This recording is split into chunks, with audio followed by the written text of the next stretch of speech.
A two-day EU leaders summit begins today in the capital of Belgium. Volodymyr Zelensky will take part in it. This meeting is being called historic. At stake are the fate of frozen Russian assets and the mechanism for a reparations loan for Ukraine.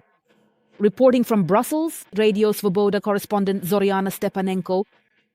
Zoriana, what is known at this moment? Have the EU leaders managed to reach an agreement? Hello, Marina. As you can see, EU leaders are just arriving at the summit, which, without exaggeration, is considered decisive for Ukraine, since the country's defense capability for the next 2 years depends on the decision the leaders make here, 2021 and 2027.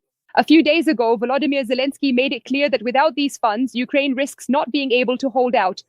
So as I already mentioned, the leaders are now arriving at the summit, and the president of the European Commission is already here. She was here, spoke with journalists. She said that there are two options on the table, specifically the ones that the European Commission presented back at the beginning of December. One of them is a reparations loan. This so-called loan is based on Russian frozen assets, specifically the remaining cash from which they plan to take and generate funds. Thus, the loan for Ukraine, which it would be obliged to repay, would only need to be paid back if Russia pays reparations to Ukraine, that is, covers the damages it has caused. That's one option. This option is being opposed by the Prime Minister of Belgium, where the vast majority of these Russian immobilized assets are held. Bart de Wever says that this amount is equivalent to 1/3 of the GDP of the relatively small European country of Belgium. He says that in order for him to theoretically agree to this option, he would need unspecified guarantees from the member states, unspecified both in terms of amounts and timing. Ukraine, not the money of European taxpayers. But nevertheless, there is a second option in case the leaders do not agree, and it will be much harder to reach a consensus on it since it requires unanimous approval. And Viktor Orban has already made it clear that he will not support it. The second option is joint EU borrowing.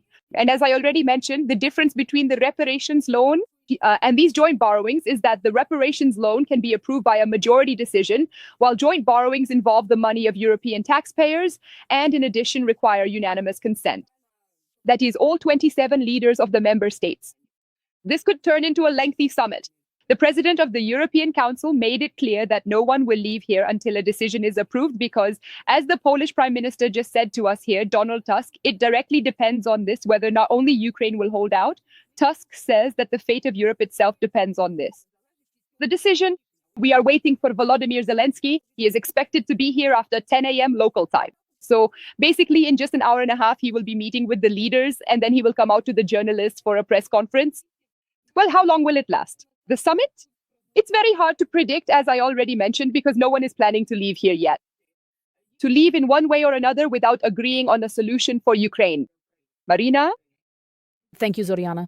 Radio Svoboda correspondent Zoriana Stepanenko reporting from Brussels, where the EU leaders summit is starting, at which they will consider a reparations credit mechanism for Ukraine.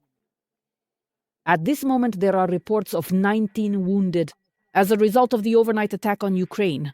The Russians targeted civilian infrastructure in 5 regions with drones. 6 people were injured in Cherkasy. There, a drone crashed right into a residential neighborhood. 15 houses and a sports complex were damaged, and part of the city is without power. Energy infrastructure was also attacked in the Mykolaiv region.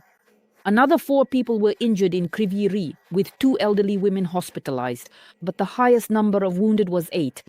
In Odessa region in Pivden, a 9-story building and a school were damaged.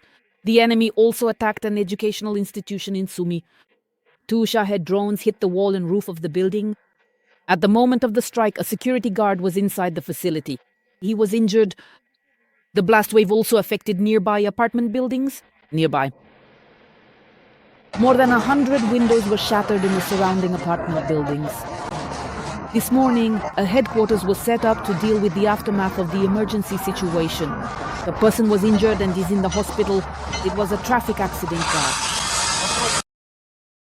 63 out of 82 enemy drones were neutralized by our air forces. Russia launched strike drones from various directions. Mostly they were mortars. 19 drones were recorded being hit at 12 locations. Drones. And now it is over the south, east, and north of Ukraine. Ukrainian military destroyed an entire regiment of the Russian army on the Lyman direction of the front. A significant number of occupiers were captured. The main intelligence directorate showed a video of the combat operation. The success of Ukrainian defenders leveled the front line and deprived the enemy of the ability to maneuver. At the same time, our fighters managed to improve their tactical position in the area. Refusing to issue bank cards to a veteran without limbs will have consequences. Yes, the head of the National Bank of Ukraine responded to the incident at one of Kyiv's private bank branches. The head of the Angels Patronage Service, who brought the 20-year-old veteran to the bank, spoke about the outrageous situation. They were there to issue cards for state payments. The manager, without even batting an eye, suggested that the veteran without arms should hold it. The plastic card near his face for the photo. She didn't allow the medical supervisor to do it, saying it wasn't according to the instructions. Private bank assured that they would conduct an internal review and the veteran would receive all the cards as soon as possible. The head of the National Bank of Ukraine promised to deliver them personally. The person has no arms, no card. Should someone else hold the card? That's not allowed. The only alternative offered by the bank is to issue a power of attorney and provide the card in the name of the medical supervisor. The state, banks, and bureaucracy need to turn toward the military. Otherwise, it's not just idiocy, it's betrayal. I can't understand what the bank was thinking or how they were thinking, but I know for sure that it shouldn't be this way.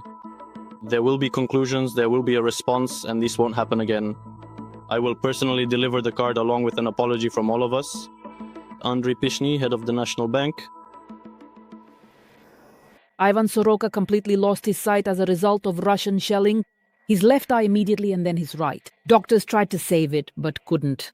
3 years later, he runs a blog on social media and helps the blind, working at a foundation created by his comrade, who also lost his sight in the war. Together, they provide veterans with ocular prostheses and canes, and now they've announced a New Year's fundraiser. Daria Cesaruk will tell you more. Ivan holds his wife by the elbow. He doesn't walk the streets alone because there are too many obstacles. Anything can appear on the road at any time, really. Even flower beds or curbs. Yesterday they were there, today they're already gone. That's why he also has a white cane in his right hand, which Ivan has been using every day for 3 years now. He scans the space in front of him with it, where there are potholes, where the sidewalk is, where everything is located, where that same puddle is. In fact, this cane is also a signal for drivers and pedestrians. Without it, Ivan feels insecure. He completely lost his sight back in August. On the 22nd, There was just total darkness and the realization that people were actually dying. Ivan was a machine gunner in the military, and near the village of Travnev in Donetsk region, he came under artillery fire. There were multiple injuries. Legs, arms, head. The blood was really pouring out of me. I owe my life only to the guys who immediately gave me first aid and called for an evacuation vehicle. By then, my left eye was already gone. Doctors tried to save the right one. It happened that a fragment, either ricocheted off the helmet or from something else, came in from above, immediately knocked out my left eye, and my right eye was severely damaged by burns, because the explosion was about 1 or 2 meters away from me, and the explosive gas wave scorched my retina. They performed a donor retina transplant, and it all took, but since the injury was so severe, there is no chance of improving my vision. At all. But in the end, these procedures turned out to be futile. There was still some hope, but the longer I stayed in the hospital, the more I realized that unfortunately I would never regain my sight. I was already preparing myself in the hospital that I would have to adapt somehow and keep living. To move forward, Ivan managed to do it. In 2023, he got married and later became a father. Now his son is about to turn 1 year and 8 months old. It all comes from inner motivation, from character, because until you set your own mind to it, no one can help you. Now, on social media, Ivan runs a blog where he shares his life and talks about the devices that help him. A blood pressure monitor with voice guidance. It's very easy to use. You press the button and wait for it to give you the instructions. And He works at a foundation that supports blind veterans, where a fundraiser is currently underway for the necessary gadgets that will be given to them as gifts under the Christmas tree. They will buy a liquid level indicator like this one. It has whiskers. If the contained liquid level precisely reaches these specific electrical contacts, it immediately starts making a distinct audible sound at that point. And white canes. They've been running Secret Santa for the 2nd year in a row now, and they aim to make this initiative permanent because blind people lack these devices. They're expensive, and not everyone can afford to buy them. This year, we have embarked on a much more ambitious and significant mission. Our primary objective is to actively help 50 deserving veterans, to truly make our brave veterans who have unfortunately lost their precious sight feel happier and more content, to genuinely give them a significantly better quality of life, to thoughtfully bring more vibrant color and joy into their daily lives, even though we know they are completely unable to physically see. And the equally important second goal is to actively get many more people deeply involved and engaged in this wonderful cause. There's less than a week left until the end of the fundraiser. There are already 200,000 raised in the bank, out of the 500,000 needed. Daria Cesarok, Alexander Petrovsky, We Are Ukraine Marathon. United News.